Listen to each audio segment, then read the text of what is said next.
Hello. Welcome back to the 100 Report. I'm Chris. I'm Charlie. And, today we're going to be doing Welsh Fire, the team breakdown, or in Welsh, it's Tan Cymreig. I felt like I have to do that because my dad's Welsh, so I feel like he'd never forgive me if I didn't give the Welsh version of it. I'm impressed. Well done. Can we get that again? Tan Cymreig. I want to try it. Have you ever learned the longest Welsh town in the longest Welsh town name? That was one of my top. Achievements. Which right, I'll give it for you. It's Llanfair Pwthgwyn Gil Gogerich Fi'n Drobwyl Lantasilio Gogogoch. It's an interesting way to start the podcast, anyway. I haven't asked some directions for that town. Yeah, fortunately, I've never been there, but I don't even know. I only know a few words in Welsh anyway. But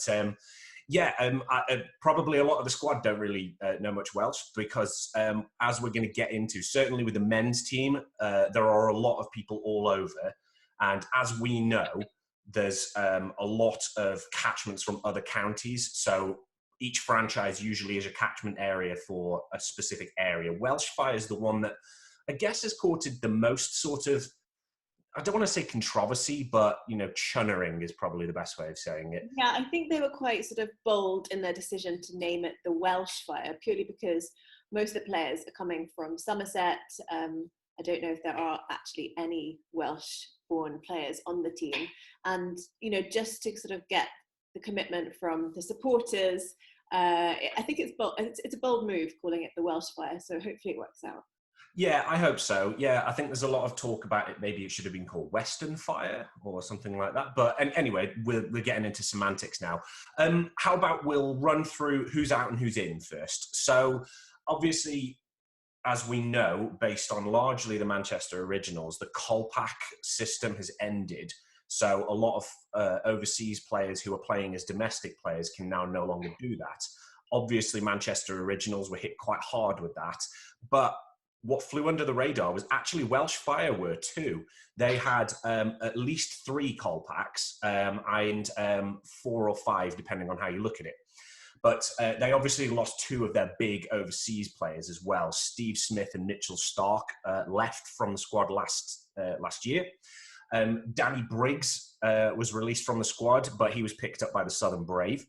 But the overseas players, the Colpack players specifically, were Lus Deploy, Ravi Rampal, Simon Harmer, and Colin Ingram. Now, of those 4, only one of them was retained by another squad, and that's Colin Ingram, who is now one of the overseas players for Oval Invincibles. But also Ryan Tender-Scarter has gone as well, and I am really, really disappointed that he's gone. I love Ryan Tender-Scarter. I know you really was looking forward to seeing him. So it's a shame that they had to let him go. Definitely. I think it might be in a similar vein from Manchester Originals that they released Imran Tahir. I think what they're trying to do is build a squad that they can maintain over a few seasons. Ryan Tender-Scarter is still a very fine cricketer, but is definitely more towards the end of his career than the beginning of his career. So I think perhaps that weighed into the decision. But anyway, those are the names that have all gone. And we've obviously had 2 new overseas players who we'll get to. And we've had 6 more domestic players who've come in. So let's run through. So the England centrally contracted player is Johnny Bairstow. And I think we all know about Johnny Bairstow. England wicketkeeper batsman. And obviously you saw him out in the IPL as well, playing for Hyderabad. Yeah, but actually, I think it's been changed since he lost his test contract. I actually think from further research, this is why Ollie Pope has moved to the Welsh Fire, because, correct me if I'm wrong, but I actually do think that the England central contracted player now is Ollie Pope for the Welsh Fire, because Johnny lost his contract with the ECB. Oh! Makes sense. That's why they've got another wicketkeeper. That certainly does, because that's definitely something that's coming up. You see, this is why I'm so glad that there's 2 of us doing this, not 1, because then when, if you make a sort of a schoolboy error, like I've literally just done, you've got somebody... Either way, I mean, we're just watching the England one-day series now, and Johnny Bairstow is doing really well. His strike rate's amazing. Opening bat, they retained him all the same, so he's going to be a great one for the squad. Definitely. is really cementing his position as a one-day specialist, I think, because obviously he hasn't had the greatest run in the tests and he has sort of struggled to bat. He never is favoured keeping wicket over Joss Butler. So he definitely is becoming more of an integral part of the one-day squad, but very much so. Obviously, the recent India-England ODI series, he batted fantastically. We're definitely going to be seeing a lot more of him now. And that means that I think he's probably going to be keeping the wicket for the vast majority of this game. But anyway, let's move on to the England centrally contracted player by that run, which is Ollie Pope. Now, he is an England batsman and it does keep wickets as well. He's kind of Ian Bell-esque. Would you agree? I think he's been likened to Ian Bell for a while now. And yeah, I have to agree, actually. Really sort of pretty batsman to watch in his shot selection. I think he does really well.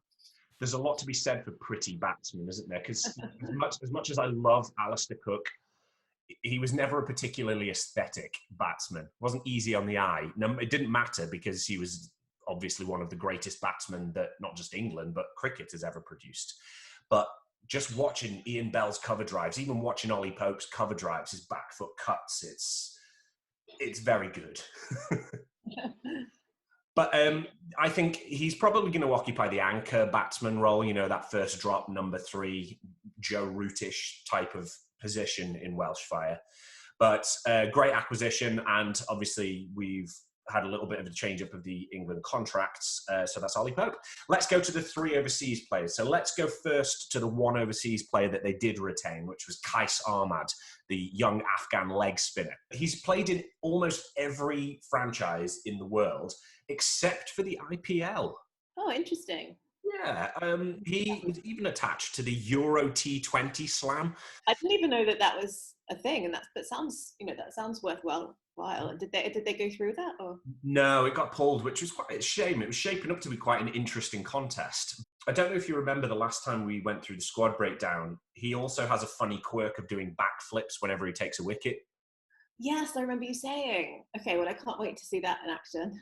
Yeah, that's half the entertainment there, is not just the cricket you're watching, but the sort of, I guess it's the grandstanding that surrounds it. It's oddly American, really, isn't it? Anyway, let's move on to the other 2 overseas players. Now, obviously, they lost the Australian pair, Steve Smith and Mitchell Starc, but they have just had 2 very interesting acquisitions. They had Kieron Pollard. Don't really even need to say anything about that. Just probably one of the best T20 players in the world at the moment.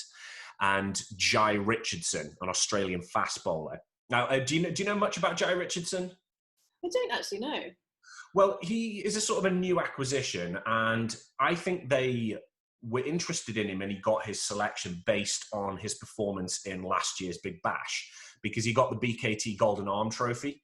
So he took lots of wickets in the last Big Bash League.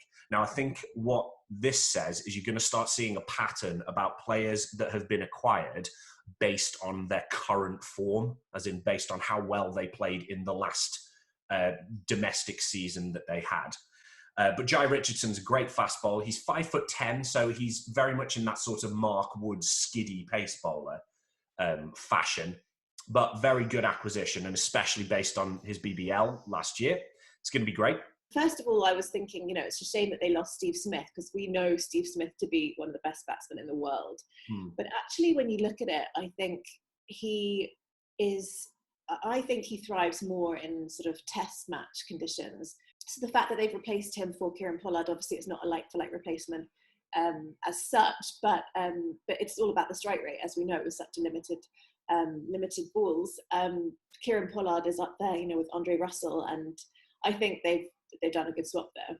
People don't seem to know whether it's Kieran or Kyron, and I don't actually. But anyway, that's a sort of a weird aside. Obviously, we just saw him in Sri Lanka hit 6 sixes in an over. That's always very impressive. And obviously, he's a regular in the Mumbai Indians. Bowls great medium pace. He's actually quite a good death bowler as well. Yeah, great acquisition. So that's the overseas players anyway. We'll get into some of the more prolific England players, and then we'll run down the rest of the squad. Now, we have what I definitely assume is one of your favourite up-and-coming players at the moment, and that's Tom Banton. That just takes me back to the interview we did with Ali Khan Tareen when he was talking about his PSL squad, and he was being not very subtle about the fact that he really wanted to choose Tom Banton. He's very promising. Unfortunately, he didn't get a go at much IPL experience last year, which I thought was a real shame because he was in such good form at the time. He's really, young player. He's not afraid to be on the front foot and really attack the ball. I think that his strike rate's fantastic. He really slugs at it, and he wants to go for the maximum each time. So I think that's a great shout for an opening batsman.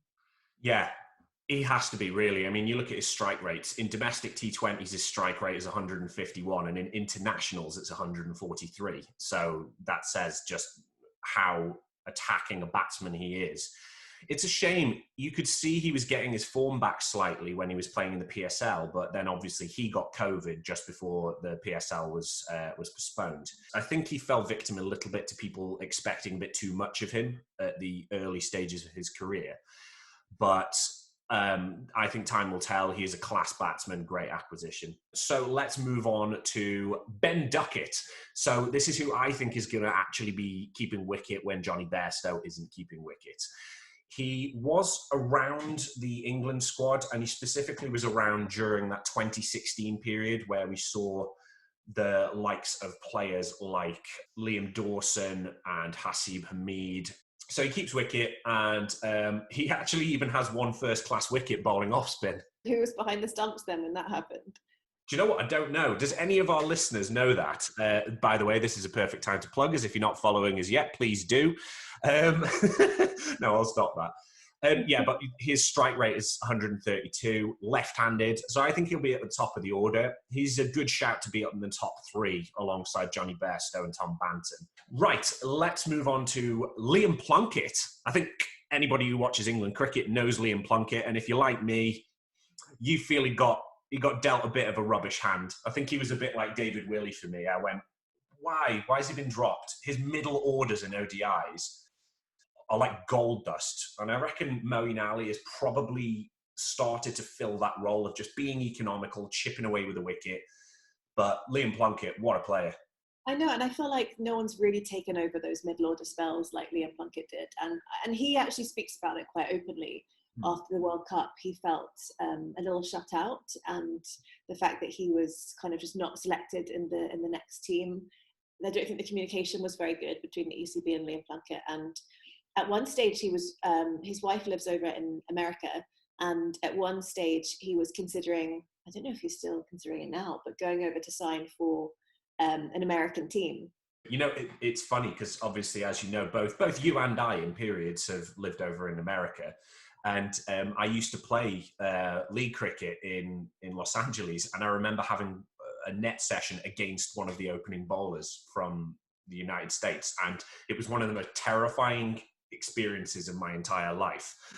So you asked him to slow down a bit. Yeah, I did. I asked him to bowl off 2 steps, and he thought it was hilarious. And I didn't really stay in the nets much longer than that. But yeah, could you imagine? Liam Plunkett would walk into the US cricket team. Let's move on to Jake Ball. So most of us will probably know Jake Ball because he's been in and around the England squad. He has played test matches and ODIs. He's actually in India or just leaving India with the ODI squad, even though he didn't get a game.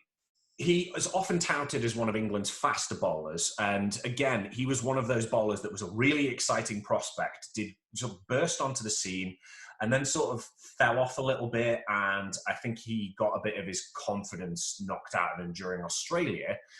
But last year, he had a fantastic season playing in the NatWest Blast. He was the leading wicket taker, in fact. There's actually a great online article that the Cricketer did where they interviewed Jake Ball about what happened to him and the sort of mental health aspects of not having a particularly good time on the field. But again, now, based on last year's performance in the Blast, he's earned himself a 100 contract. So again, another one of these players that currently is in fantastic form. But speaking of another player who is in top-notch form, we have Ian Cobain. I think it's Cobain. Is it Cockbain? Cobain? I'm not sure. Either way, I'm going to sound like an idiot, but it's fine. I'm used to it. Yeah, he's a senior player for Gloucestershire. I remember I watched him in a county match about 5 or 6 years ago, but a great batsman. He does bowl medium pace, but he won't in this competition. He's got over 3,000 T20 runs, an average of 33 and a strike rate of 131. And actually last year, just like Jake Ball, Jai Richardson, he had a fantastic season in the domestic competition, i.e. the T20 Blast in England. In 11 innings, because obviously it was a slightly truncated tournament because of what's going on in the world, he got 399 runs at an average of 44. That's pretty decent. Yeah, pretty decent. Again, you can see that there's a pattern that what Welsh Fire are doing at the moment is that they are really trying to find players that are currently in form and sticking with them. That's certainly the tale of all of their latest acquisitions. Some of the other players that we've got coming on, we have Josh Cobb, who is Northants Steelbacks captain, all-rounder, bowls off break, has a T20 batting average of 24, strike rate of 131, so very, very useful. I think he's going to be used more as a batting all-rounder, and I reckon he's definitely going to populate the middle order. They've also got Matthew Critchley, who is a Derbyshire all-rounder, quite young, 24. In T20, he's got 43 wickets, bowling his leg breaks. That's a 26. So again, pretty good average. Weirdly, his T20 figures, it's the only format where his bowling is more effective than his batting, because his average is 17 with the bat, but his batting is a lot better in the longer formats. So with that in mind, I don't think we'll see him batting much. Perhaps he'll be occupying the lower middle order. With a strike rate like that, he probably will. Next up, Ryan Higgins. Ryan Higgins was retained by them last year. He is a Gloucestershire all-rounder, Zimbabwean born, but is not affected by the Colpack situation because he is a settled English player. All-rounder, averages 24 with the bat, 25 with the ball.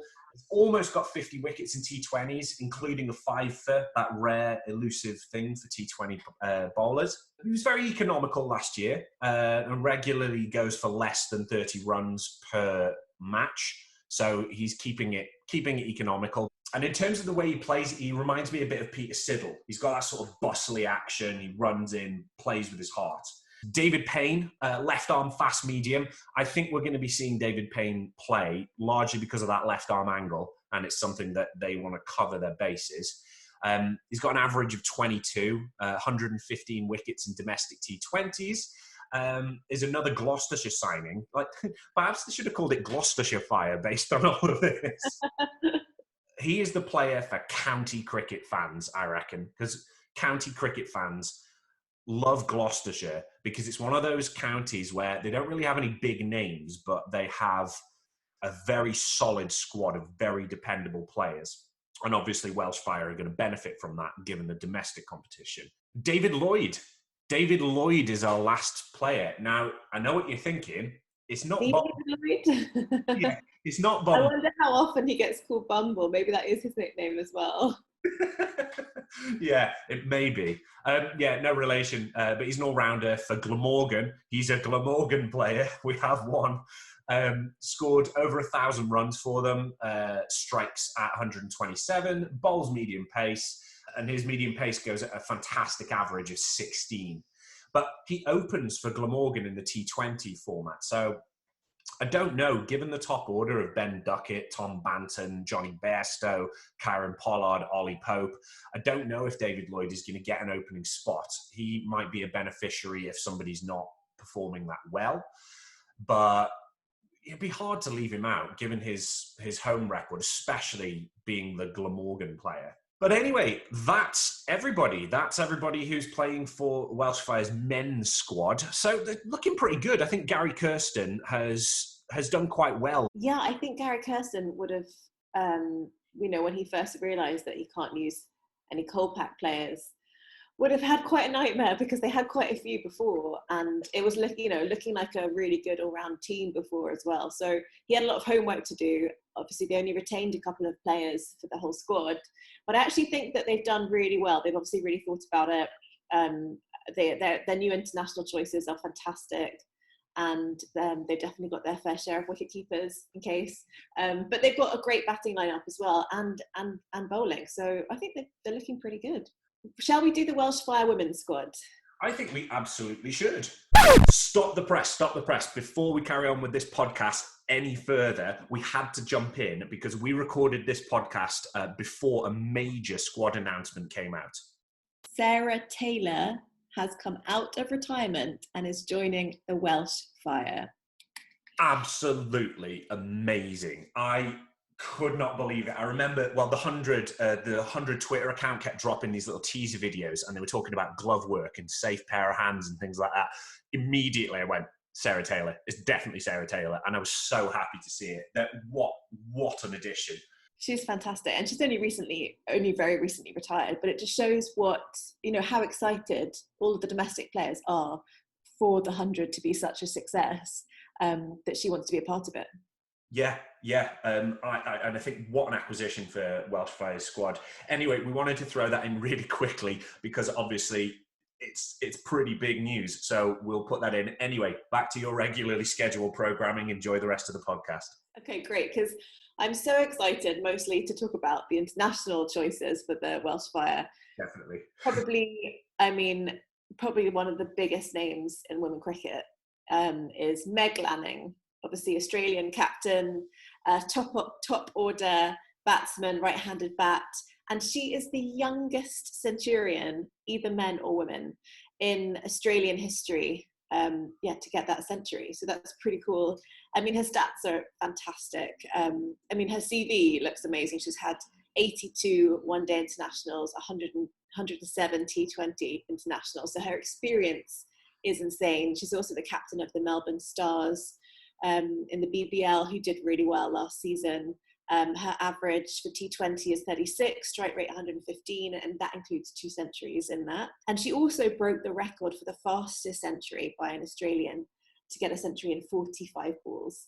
So I'm super excited that she's come over. Oh. And I also think that she's got, that captaincy experience. She's going to teach some of these younger county players so much it's just going to be fantastic to have her leading the squad. Meg Lanning is one of those players that's playing around women's cricket at the moment who is just one of the best. And you saw when we interviewed Stefan Schemmelt, it was one of the names he pulled out of the bag because I actually think, I'm aware that one of the good things about the 100 is that it's bringing the women's game into the spotlight, and people, the names are going to become household names.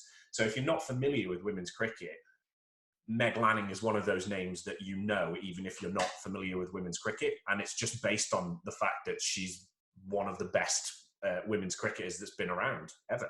We've got a bit of a theme with the other international picks. We've got another Australian. We have Jess Jonassen, all-rounder. She's a left-handed bat and slow left arm orthodox spin. She's also plays for Australia, but she has captaincy experience herself with the Brisbane Heat in the BBL, who also did well last year. She's also captain of Queensland Cricket, who won the championship for the first time, literally yesterday. And I know that we're filming this in end of March, so very recently won the championship for the first time for Queensland. So that was a fantastic achievement for her. And she's also one of the best T20 bowlers in the world. She's also joined by the last international pick, which is another Australian, Beth Mooney. She's a wicketkeeper batsman. She's an opener as well. She does open a lot in her batting. Left-handed bat as well, another lefty. Plays for the Brisbane Heat and Queensland with Jess and Australia. Her T20 average is 36, strike rate of 123. And in a recent 50-over match for Queensland, she got 163 in 139 balls. So she's not afraid to go for it, and she's got some pretty good scores under her belt. So those 3 international choices I think are great. The fact that they all know each other, they play with each other in the Australian team. I think it's great to have those 3 to come over together. Let's talk about some of the England players. So the most well-known of the England players is Katie George. Left arm medium pace bowler. She plays for England, Yorkshire Diamonds, and also the Western Storm. She's got a really good economy. She's been troubled recently by back injuries, and she's only played a couple of international games. She's got 2 one-days and 5 T20s in international since her debut in 2018. But she's doing well now and, back from her recovery and raring to go. And as I said, she's got a great economy rate, so that's cool. I'm wondering, it's strange because you said they play for Western Storm, and are we going to see another familiar story here that a lot of them are coming from that catchment area that's the kind of the remodeled women's domestic franchise? Yeah, we have a lot of women here from the Western Storm. We also have a lot that played for Somerset. So it's definitely, again, a local story of, knowing your conditions, which seems to be a pretty good tactic, I think, when it comes to developing a team quickly. Definitely, especially if you're coming from grassroots. Well, because I'd say that's the big difference between the men's teams and the women's teams, is that in the women's teams, the lot of the bench strength that aren't the big marquee player names are usually from the sort of local area. So the Southern Braves are taking it from the sort of Southern Vipers. The northern teams are usually coming from the Diamonds. And, there's definitely a good story of doing that, especially in terms of developing the players into being able to play with and compete with people of that big international standard. It's very exciting. Exactly. Next up, we have, talking of a local player, Somerset Seamer, Lauren Filer, part of Somerset's women's team that were crowned T20 Division 2 champions last year. And she's also part of that Western Storm team. And end of last season, she actually took 1 for 20 in 5 overs for a one-day for the Western Storm. So she's got some good stats. Useful to have that Seamer option in there. She's also joined by Amy Gordon, who's only 19 years old. Again, these younger players who I didn't sort of find that many stats about them online, sort of they're starting their career. I just think are going to benefit so much from such captaincy experience of Meg Lanning. So Amy Gordon's only 19. She's part of the England's Women's Academy team, and she's a right-arm medium pace bowler. She actually isn't from Somerset. She plays for Surrey and and South East Stars as well. So a bit of a mix-up with some of the teams here as well. Yeah. She's also joined by Alex Griffiths, who's an all-rounder, part of the Western Storm team. She's a right-handed bat and right-arm medium pace bowler. And her last match for the Western Storms, she scored 80 off 68 balls and had an economy rate of 5 in that one-day match. We're seeing these phenomenal figures amongst women's cricket players at the moment. It seems like, we talk about in the men's game, that magical economy of 6. It seems like in the women's game, it's more about a magical economy of 5. Maybe that's the standard that women's players have set themselves. Yeah, economy rate of 5 is, I don't think you're going to see that, down the line. That is actually a really, really special number to have. But yes, fantastic to have that in the team. Georgia Hennessy is up next, an all-rounder from the Western Storms and also Somerset. And she was in that same last match with Alex Griffiths, we spoke about just now, and she got 105 with the bat and 2 for 29 with the ball. So that was one of the most amazing matches for the Western Storms. And she's also one of the very few, she's one of 40 players to sign with a full-time domestic contract. So it's really good that she has that as a full-time occupation and gets all the training and stuff that's involved with that. There's only 40 so far that have domestic contract full-time. It's so odd because I sit there going, that's a pretty poor showing considering only 40 players have full-time contracts. Yeah. It feels like we're sort of going in a step in the right direction because obviously that's better than none, which was a long time ago, and we are seeing that slow transition. It was 40 to begin with a couple of years back, and then because of COVID in 2020. Actually, I think about only 26 were offered full-time contracts, and then they've added 15 to that list now. So kind of, adding to it. But women's cricket definitely suffered a lot, I think, during the COVID pandemic. Mm-hmm. Definitely. Well, it's nice to see that. Again, this is another thing that I think is fantastic about the 100 for women's cricket is that it's bringing, dare I say it, monetization to the game, which definitely, given that these are professional sports people, they should be remunerated as such. And the equal prize money thing is such a big one. We've just got to get the equal pay thing going next. We're like, it feels like we're just chipping away at it slowly. That as well. I mean, it's great that they're focusing on with the women's cricket teams as well as the men's, and that they're on the same day and playing in the same venues. They have the same prize money, but you do forget that the difference in salary is huge. It's massive when it comes to this competition. But, you know, as you say, baby steps, they're going in the right direction. We have Sophie Luff, who is the captain of that Western Storm team, and she also plays for Somerset. She's a top order right-handed bat. She had a really good season for the Western Storms last season, including an 104 not out in a one-day match against the South East Stars. But again, another captain. So we've got 3 captains in this team already. So great head on their shoulders, and yeah, good leadership here.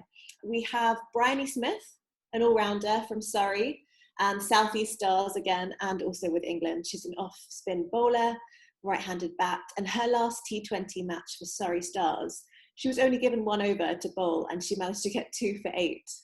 So I bet they were kicking themselves they didn't give her any more. But she's also only, you know, she only debuted for England in 2019, and since then has only played 3 T20 internationals. But she has got a strike rate of 100, and she often opens the batting in the top order as well. So yeah, she's got a lot to show for herself, and a lot of improvement to make under such captaincy experience like Meg Lanning, we said before. Last but not least, we have a 19-year-old wicketkeeper from Somerset and Western Storm. She's also with the England Academy, and that's Natasha Wraith, which unfortunately I didn't get to find that much data about her, but I did get to find out that she also is a tennis coach in her spare time. So it's obviously a very, very sporty individual. Definitely, you've seen this quite a lot, aren't we, with people who wear many different hats. I know there's players up in the northern franchises who double up as hockey players or rugby players, and Southern Braves, we saw one of their players was a PE teacher. It's wearing many hats. But I think that's actually sounding like a very, very strong squad, very batting heavy. So we could see quite a lot of big hitting from the Western Storm. I think so. And also, there's still 2 positions left to fill, as with many of the women's teams that we've already discussed. So it'll be interesting to see who they're choosing from the final 2. I wonder if they're going to open up to any more international players for the women's. Maybe they'd be allowed to choose from 1 more. You never know, because there are 2 left to fill in most of the teams. Well, given what's going on as far as talks about the BCCI and the 100, because obviously the latest news is that the BCCI have been offered stakes in the franchises in the 100 in order for Indian players to come. But before that talk, they were talking about allowing and releasing the Indian women players to come over here. And I think given the strength of some of the Indian women's players, it'd be great, especially because, you know, from my, non-professional, non-partisan opinion, I think that the Indian players or the Indian women's players got a bit stuffed by the BCCI recently. And it would be great. It would be great to see them come over. It would add strength to the game here. It would encourage, a friendly relationship with the BCCI and the ECB, which, as we know, the BCCI, it's the most powerful cricket board in the world. And that's where you're going to get your money, and that's where you're going to get your viewers, and that's where you're going to get razzmatazz, for lack of a better description. And I think that would surely be a step in the right direction. Watch this space. Let's see what happens with that. Yeah. Well, great. Another great squad. So I think, by the time we release this, we'll have got past the halfway point of our team breakdowns, but we hope you're enjoying them. And if you're not subscribed yet, please do. Obviously, if you're on YouTube, the subscribe button is there. So please do press subscribe and hit that thumbs up. Also, we are on Twitter at 100 Report, the word 100 Report, and we're on Instagram at the 100 Report. And as soon as you go on there, you're going to see we're very chatty. We like having a chat, and you'll see some of the terrible jokes that I make. I think I just made a terrible joke about Liam Livingston the other day, so hopefully that's still up there. Anyway, that's it from me. So I'll say ta-ra, and I'll see you on the next one. See you soon.